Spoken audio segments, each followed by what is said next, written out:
श्रीमद् भागवत पुराण का चौथा अध्याय महर्षि व्यास का असंतोष, इस शीर्षक पर मैं बात करने जा रहा हूँ। इति ब्रुवाणां संस्तुत्य मुनीनां दीर्घसहस्रिणां वृद्ध कुलपति सूत्रं ब्रह्मवच शौनको अब्रवीत्।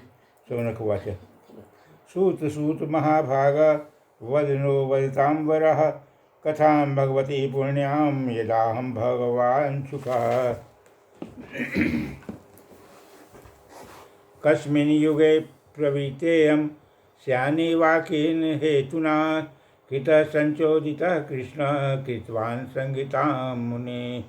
तस्य पुत्रो महायोगी समद्विधि निर्विकल्पकः एकान्तमति रुद्रो गूढ़ो मूढ़ैवेयते। दृष्टां नुन्यायतः ऋषियात्मजयप्रणं देव्यो हि व्यापरिदर्शुनं सुतस्य चिन्त्रमं तैक्ष्य प्रेक्षितः मुनो जगदवतुष्टवासितः श्रीपुमिदां न श्रुतभ्य विविक्ते तुष्टवे। कथमालक्षितः पौरं सम्प्रताः कुर्जालङ्गान् उन्मत्तः मुखं जलवतीर्वचनं गजमाङ्गयो। कथं वा पाण्डवीस्य जाजर्षे मुनिना सह संवादसम्भूताता यत्रैता सरस्वती सत्यवती श्रुतिः। स्वगोदोहनमात्रं कि गृहेषु गृहमेधिनाम् अवेक्ष्यते महाभागा स्थिरति कुर्वन्तस्तदाश्रमम्। अभिमन्युसुतं श्रीसुतः प्राहु भार्गवो तस्य जन्म महासूर्यकर्माणि च गृहिणः। स सम्राट कस्य वा हेतु पाण्डूनां मानवर्धनं प्रायोपृष्टां गङ्गायां नावधृत्याभिराष्ट्रधसं नमन्ति यत्पादं निकेतानात्मनं शिवाय हानिये धनानि शत्रवः। कथं स वीरः प्रियङ्गं दृष्टय युवैवतो तत्सृष्टमुहो सहासुरभिः शिवाय लोकस्य भवाय भूतये। य उत्तमश्लोकपरायणां जनाः जीवन्ति नात्मनार्थवशो पराश्रयः मुमोच निर्विघ्नं कृतः क्लेवरं तत्सर्वः समाजवक्ष्या विष्टो यद्विजं किञ्चनः मन्त्रे त्वां विषये वाचां विष्टान्तमन्त्रः छान्दसात्।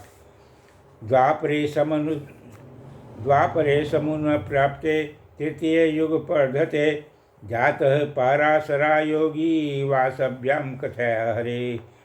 स कदाचित् सर्वसत्याय उपसृष्य जलं शुचि विनिक्तदेश आसीना उदिते रविमण्डले। परावरज्ञस्य ऋषिः कालेनान्यप्ताहंसा योगधर्मव्यक्तिकरं प्राप्तं मुनियुगे युगे। भौतिकानां च भावानां शक्तिहासं च तत्कृतम् अश्रद्धाधनात्री सत्त्वानन्दुर्मेधानुहूत स्यात्। दुर्भगांशगणवीक्ष्य मुनिः दिव्येतेन सर्ववर्णाश्रमाणां यदभ्योदित्य मोदिकः। चातुर्होतो कर्मं शुद्धिं प्रजानां वीक्ष्य वैदिकं व्यादज्ञावन्ते वेदमेक्तं चतुर्विधिं। ऋग्वययुजसमाध्याया वाक्यां वेदात् स्वाम्युद्भूतः इतिहासपुराणं च पंचमो वेद उच्यते। तत्र गवीधर पैलं सामग्रो जैमिनी कवि वैस्कम्पायन एवैको निष्णातो यजुश्रम सामुतः। अर्थवाङ्गेर्नाशनं सामासेतनुमृतं धारणं मुनिः इतिहासपुराणं पिता मे रोमहर्षणे। त एव ऋषयो वेद त्वं व्यासने कथा शिष्ये वसिष्ठस्य वेदान्ते शान्तिनोद्भवत् त एव वेदा दुर्मेघ्यनं ध्यायन्ते पुरुषे मसा। एवं चकार भगवान् व्यास कृपणवत्सलः श्रीशूद्रं स्त्रीशूद्र द्विजबन्धूनां त्रयीन् श्रुतिगोचरः कर्म श्रेयसी मूढ़ानां श्रेय एवं भवेदिह इति भरतमाख्यानां कृपयामृणामृतम्। एवं प्रवृत्तस्य सदा भुक्तान् श्रेयसी द्विजाः सर्वात्मकेनासि यदा नाच्युत्पन्नं ततः नाति प्रसीदुद्धय सरस्वत्यास्तटे शुचौ।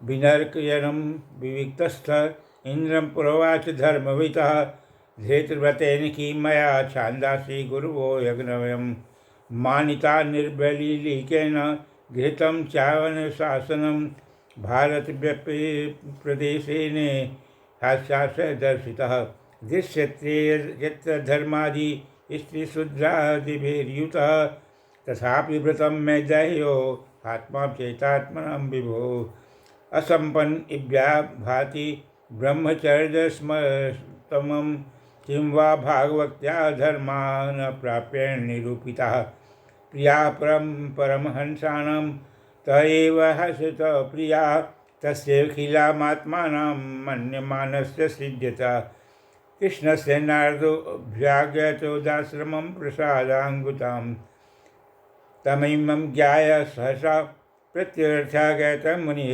पूजयामास विविधानां त्रातर्दयसुरपूजितम्।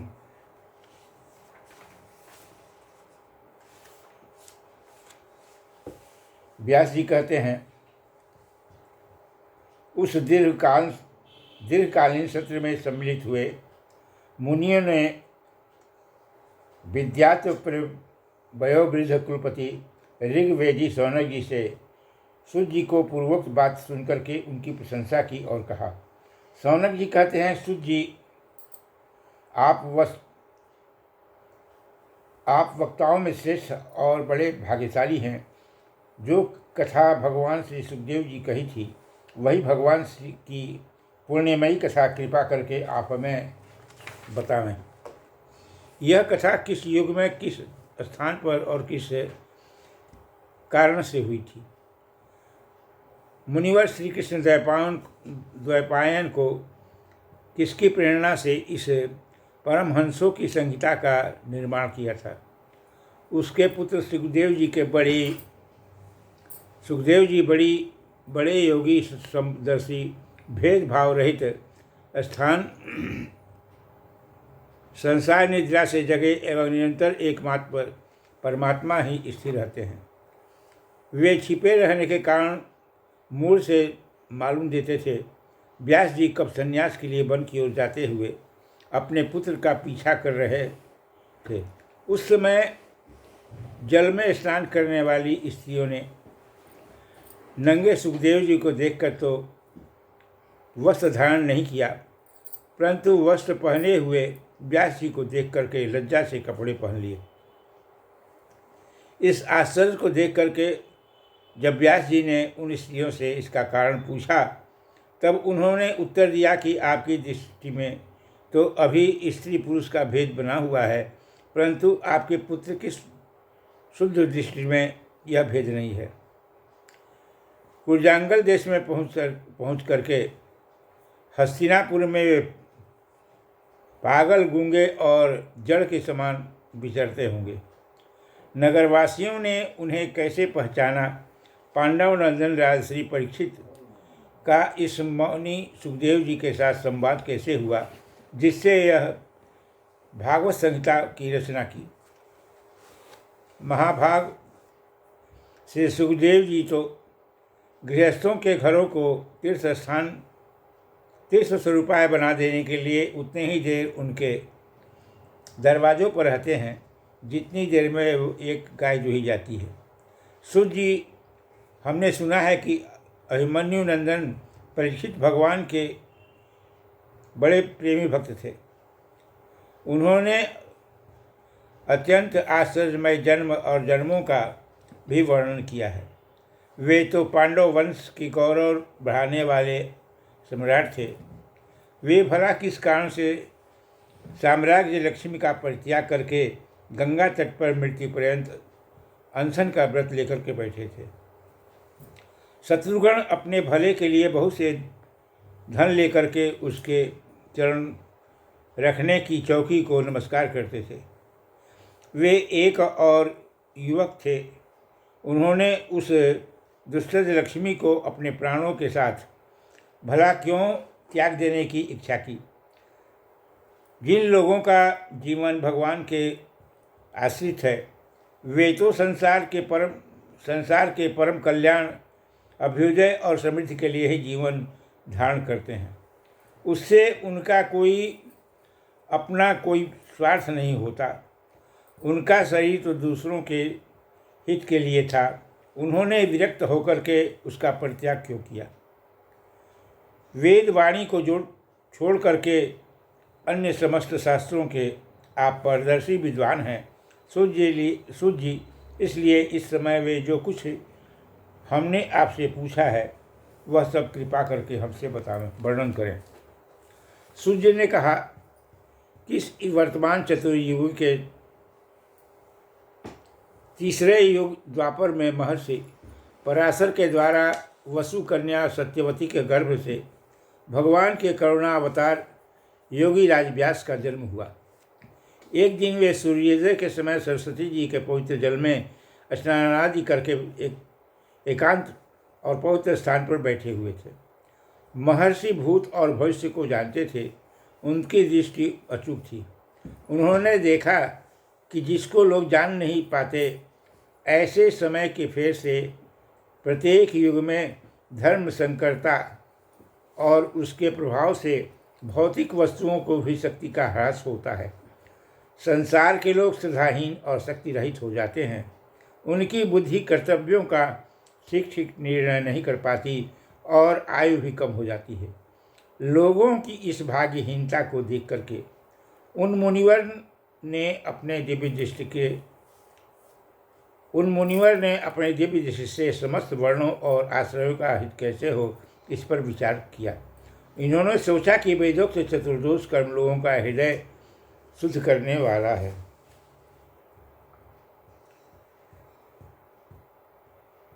होता, अभ्युदय, उद्धता और ब्रह्मा, ये चार लोक हैं। इसके द्वारा संपादित होने वाले अग्निहोत्रादि यज्ञ को चतुर्दोष बताया गया है।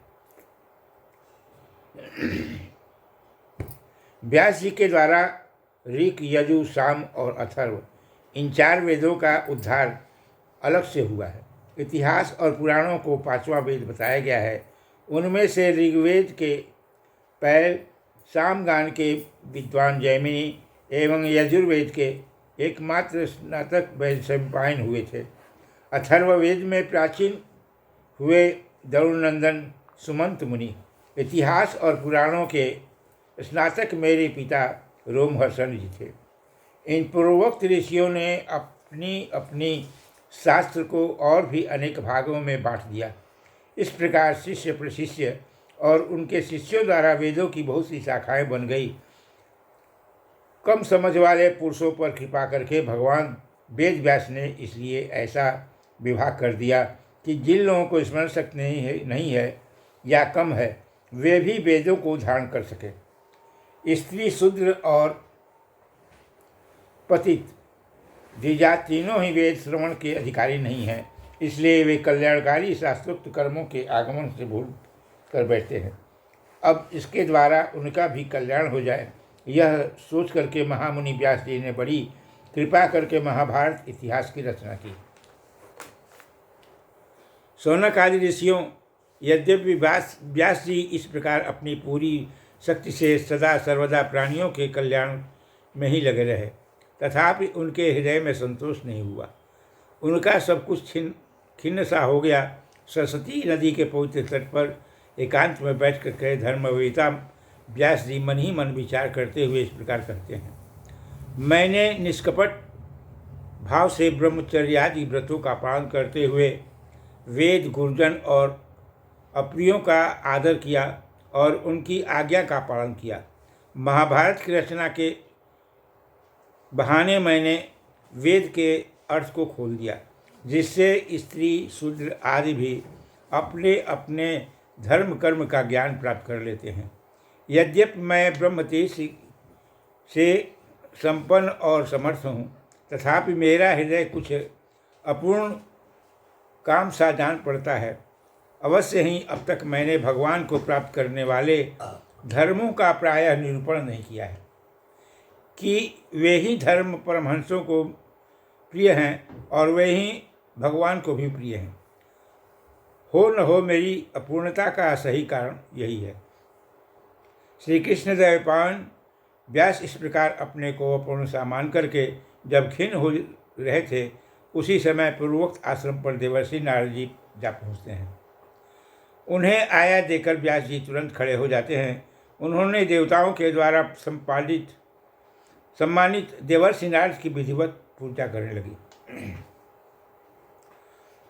5वें अध्याय में भगवान के यश और कीर्तन की महिमा, देवर्षि नारद जी का पूर्व चरित्र को बताया गया। अथ तम सुखमासीन उमासीन बृहक्षवा देवर्षि प्राह विप्रसे वीणापाणि समप्रिय पारासार्य महाभागा भवत कजिदात्मनां परितुष्यति शारीर आत्मा मानस एव वा जिज्ञासितं सुसम्पन्नमपि ते महद् अद्भुतं कृतवान् भारतं वत्स सर्वार्थपारिबृहितं जिज्ञासामित धीतं च यच्च दृढं सनातनम् अधापि स्याम् आत्मानां कृतार्थैव प्रभो। व्यासुवाच अस्यैव मे सर्वमिदं त्यक्तं तथापि आत्मनां परितुष्यते मे तन्मूलं व्यक्तमगाधबोधं पृच्छामहि तावत्सतामृतं सा वै भवान् वेदः समस्तगृहमुपासितो यत्पुरुषः पुराणः परावरेषु मनसैव विश्वं सृजत मनन्तिं गुणोरसंगं तमपदर्थ पर्यटनतर्कः ये त्रिलोकी मन्वन्तर्ष वायुरिश्वास्य साक्षी परावरे ब्रह्मणि धर्मोते वृते स्वास्थ्य ते न्यूनमलं विपक्ष। श्रीनारुवाच भवतान् दीप्तप्रायं यशो भगवतो वन्मलं येनैवासं तु तुष्यते मन्दे तदर्शनं खिलं यथा धर्मदौस्राया मुनिधर्मानुकीर्तितः न तवा वासुदेवस्य महिमा हीनं वर्णितः येन दक्षं चरितं पदं हरे यशो जगत्पवित्रं प्रगणितः कहर्चितः तदांगस्य तीर्थमुसन्ति मनसा न यत्र हंसा नित्यं शिवक्षया तदा विघ्नसर्गो जनताघ विप्लव यस्मिन् प्रति श्लोकस्वम् असर्वत्यपि नामान्य अनन्तं च यशो अंकितान् यः एता गायन्ति गुणान्ति साधवः न भाव अर्जितः न शोभने ज्ञानमलं निरञ्जनं कितः पुनः सस्वतं मद्रभिक्ष्वरे नाचर्पितं कर्मं यदस्य कारणम् अयो अथो महाभागा भवनामोघम् अधिकः शुचिश्रवा सत्परतो घृतव्रतम् उस्मनीं भिक्षावीरं बन्धस्य मुक्तये समाधिनानुस्मरः तद्विचेष्टितं तयो अन्यथा किञ्चनं यद्वै अक्षतः पृथग् से काशकृतं रूपनम्रान्नामभि न कुवश्चैत्र कात्रापि च दुःखितां प्रति लोभते वासाहतं न श्रीमत्सम्प्रदं जुगुप्सिव धर्मकृते अनुशासनतः स्वभावरक्तस्य महान् व्यतिक्रमः यद्वा भक्त्यो धर्मम् इतीतरं श्रियतो न मन्मते तस्य निवारणं जनः विचक्षणो स्या अहर्षितं वेदितं विभो अनन्तरं पारस्य निवृत्तं सुखं प्रवर्तमानस्य गुणैरात्मनं ततो भवादर्शस्य केचित् विभो तक्षा स्वधर्मचरणाम्बुजं हरे भक्ति प्रयुते यतीन्द्रियदा यत्र क्वं बाभद्रभ्यभृदमिश्वं किमः को वार्थ आप्तो अभयतां स्वधर्मतः तस्यैव हेतो प्रयत्नेत को विदौ न लभ्यते यद् भ्रमता मुपर्यधः तल्यते अभयते दुःखवदयन्ते सुखं कालेन सर्वतं गम्भीररहस्यं न वौ जाने जानु कथं स्वयं मुकुन्दस्य ब्रह्माण्डं च संस्थितं स्मरण मुकुन्दा अङ्गजनं धूपग्रहणं पुनः भीताशभिनिक्षेण रसग्रहो व्यतः इदं किं वा विश्वं भगवानिवतरौ ततो जगत्पालस्याशनं मन्दर्वा तदिष्ट स्वयं वेद भवार्थस्त्वापि वै प्रादिशमात्रं भवतः प्रदर्शितां त्वमात्मानं मानं वेद्या भोजकिका परस्य पूषं परमात्मानं कुलम् अत्रं प्रजातं जगतः शिवाय वः चाहुर्भाव अभ्युदयो अभिप्रकटस्यमः इदं हि पुंगस्तमस्य क्षुद्रशूद्रस्य वा शिष्टस्य सुक्तस्य च विधि अजन्तयो अभितो को अर्थं कविमनि निरूपितो यदिस्मान् गुणानुवर्णनम् अहं पुराणितं भवेयभ्यो मुने दास्यास्तु काष्ठानं दिव्यवादितं निरूपितो बालकम् एवं योगिनां सुश्रेणं पार्वशी निर्विक्षितां नम्येत पीतानां खिलस्य धर्मकः आंध्रते भूतक्रीडान् की अनुवर्तिनां चक्रुकृपां यद्यपि तुल्यदर्शनाः सुश्रेण माणे पूर्व अनन्तरभासिनीम् उच्छिष्टतिर्मकृतानां मोदितो दिजे संकृतं भुञ्जे तत्पादस्तकिन्विषः एव पौरितस्य विशुद्धं चेतसं स्वधर्म एवात्मा प्रजायते तत्रान्वं कृष्णकथा प्रकटायतः मनुवैगेण सरसमुनिहरा ता स्वयदथा प्रेत विनिर्मितः प्रियश्रमस्य समया भयसं शुचि।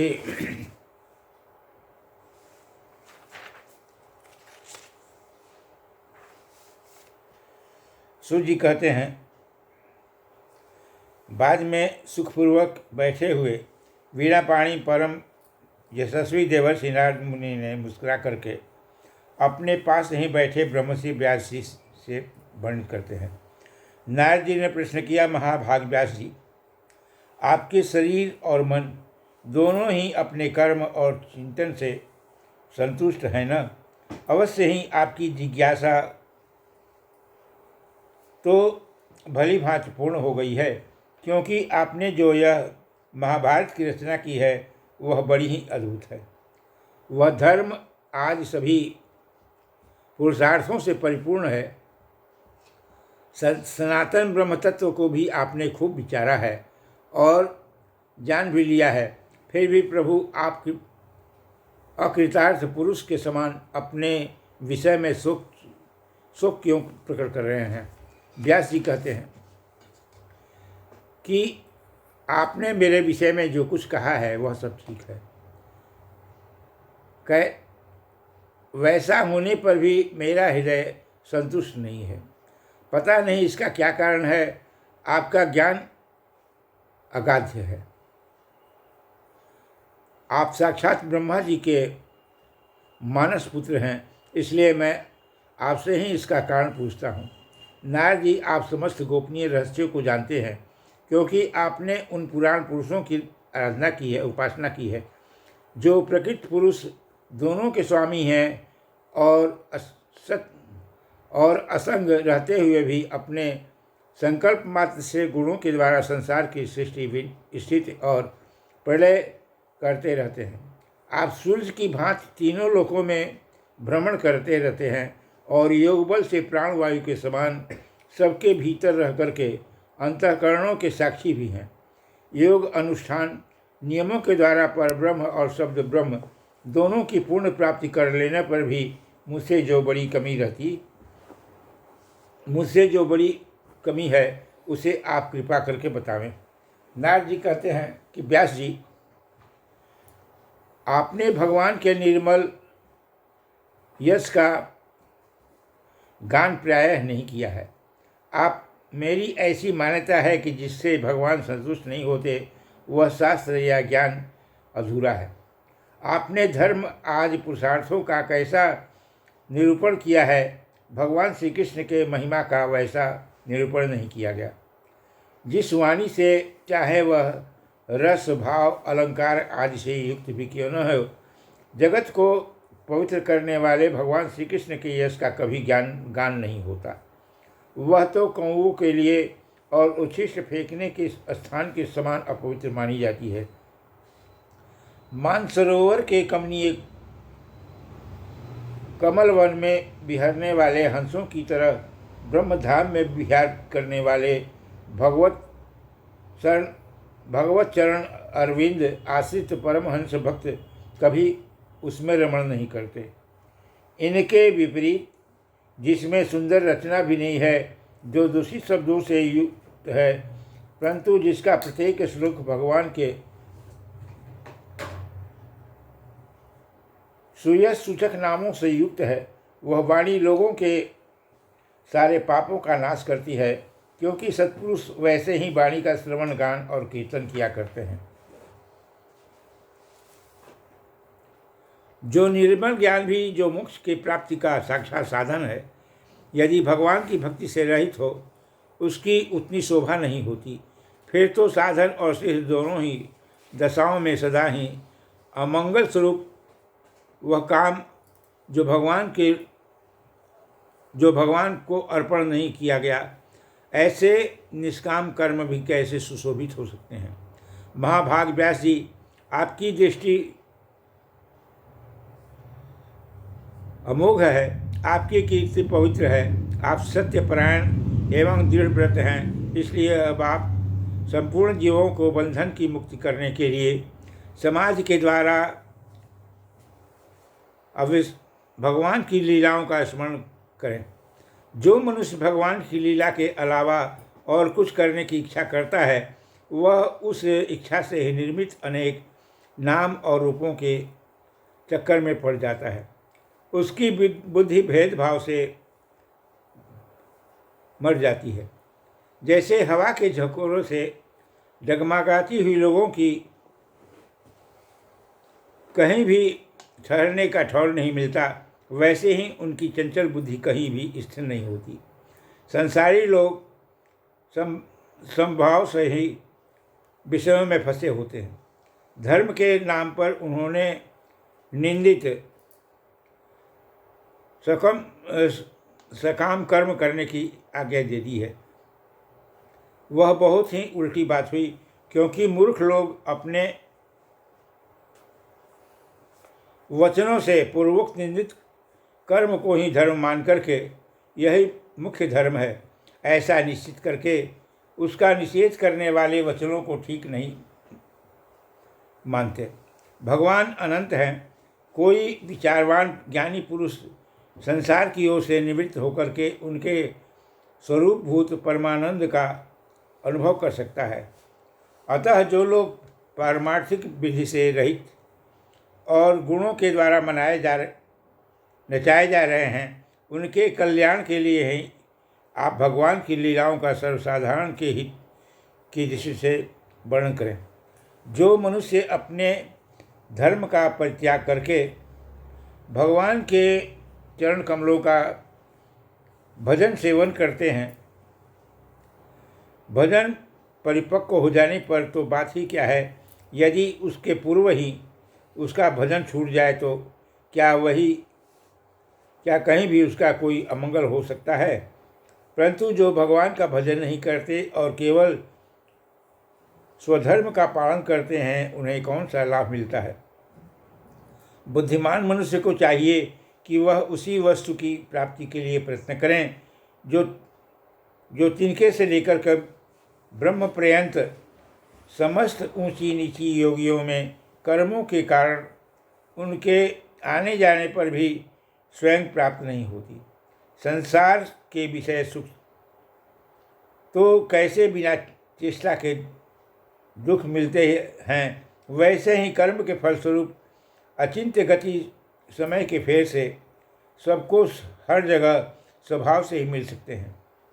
व्यास जी, जो भगवान श्री कृष्ण के चरण अरविंद का सेवक और भजन न करने वाले कर्मी मनुष्य के सम्मान दैवा कभी बुरा भाव हो जाने पर भी जन्म मृत्यु में संसार में नहीं आता।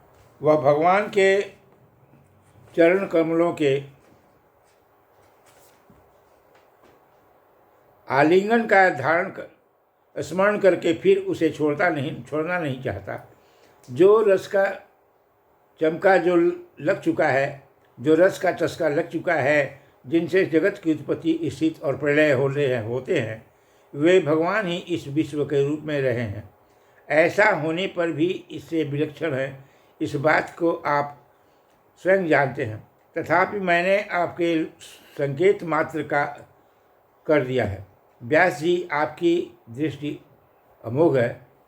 आप इस बात को जानिए कि आप पुरुषोत्तम भगवान के कल्प अवतार हैं। आपको अजन्मा होकर भी जगत के कल्याण के लिए जन्म ग्रहण किया है। इसलिए आप विशेष रूप से भगवान की लीलाओं का कीर्तन करें। विद्वानों ने इस बात का निरूपण किया है कि मनुष्य की तपस्या, वेदाध्ययन, यज्ञ अनुष्ठान, स्व अध्याय, ज्ञान और दान का एकमात्र प्रयोजन ही है कि पुण्य कीर्ति श्री कृष्ण के गुण और लीलाओं का वर्णन करता रहता है। मुने, पिछले कल्प में अपने पूर्व जीवन में मैं वेदवादी ब्राह्मणों के एक दानी का लड़का था।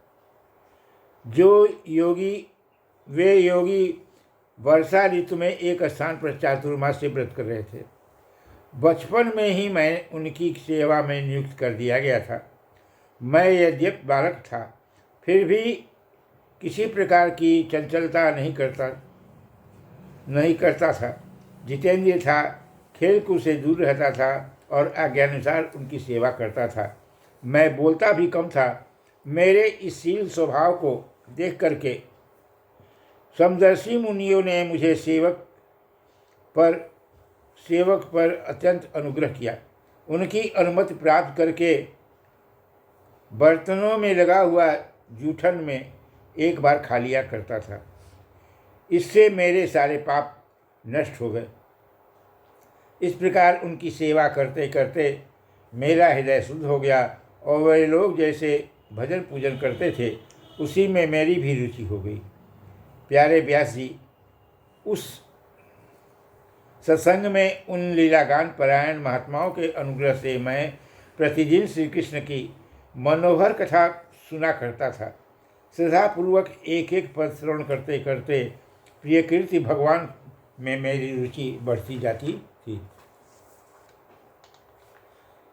तस्मिन्नस्तस्या लब्धरुचे महामुने प्रियाश्रयवास्य स्वखालिता मतिर्मम यया हमें सत्वदस्य सत्यक मायया पश्ये मयि ब्रह्मणि कल्पितं परे इत्थं शरत्मा प्रविश कावृतं हरे विष्णुवर्तो मीनुसनुव यशो मलयं संकृत्यमानं मुनि ब्रह्मात्मभिः भक्ति प्रमिताया माधस्य मोपः तस्यैव मे ये अनुरक्तस्य प्रश्रीषसे हतैषणम् अष्टम भारस्य बालकस्य दातस्वामनन्तरं ज्ञानं गृहीतं यतं सागोदितम् अन्यनियोचनं गमिष्यति कृपया दीनवत्सला ग्रहणेवाहं भगवतो वसुदेवस्य विभवसः मायानुभाव माविदं येन गच्छति तत्पदं सुतस्तसुनितं ब्रह्मं स्थापमविस्तृतं पदीश्वरे भगवती कर्म ब्रह्मणि भासितम् आयसो यशश्च भूतानां जायते येन सुवृतः तथैव ह्यामयं द्रव्यं च पुनाति चिकित्समम् एवं निपुणः क्रियायोगा सर्वे संस्थिते हेतवः नैवैवामते विनाशाय कल्पन्ते कल्पितां परे यदत्र क्रियते कर्म भगवत्प्रीतोषणं ज्ञानं यत अर्धिनं चे भक्तियोगस्य समन्वितं कुर्वाणां यत् कर्माणि भवेच्छाया स्वीकृतं गुणन्ति गुणानामात्मानि कृष्णास्यानुसरन्ति च नमो भगवते तुभ्यं वासुदेवाय धीमहि प्रदक्षिणां प्रायणां निरुद्धाय नमः संकर्षणाय च इति मूर्तिभिर्धारिणं मंत्रमूर्तिव मूर्तिकं यजन्ति यज्ञपुरुषं समज्ञदर्शनं पुमानः इमं समीगमं ब्रह्मं त्रैविध्यं माधुर्दर्शितम् अदान्मीयज्ञानस्मृष्टे स्वाभिमानं भावचः तस्मान् प्रसूतं प्रसूतां विभौ समाख्यातयेतं येन विदां भवितव्यम् आख्याहि दुःखैर्मुहूर्तम् आत्मानां संकीर्षा निर्वाणमुचितं नान्यथा। महामुने, उस भगवान में मेरी रुचि हो गई, तब उन मनोहर कीर्ति प्रभु से में मेरी भी बुद्धि निश्चल हो जाती है।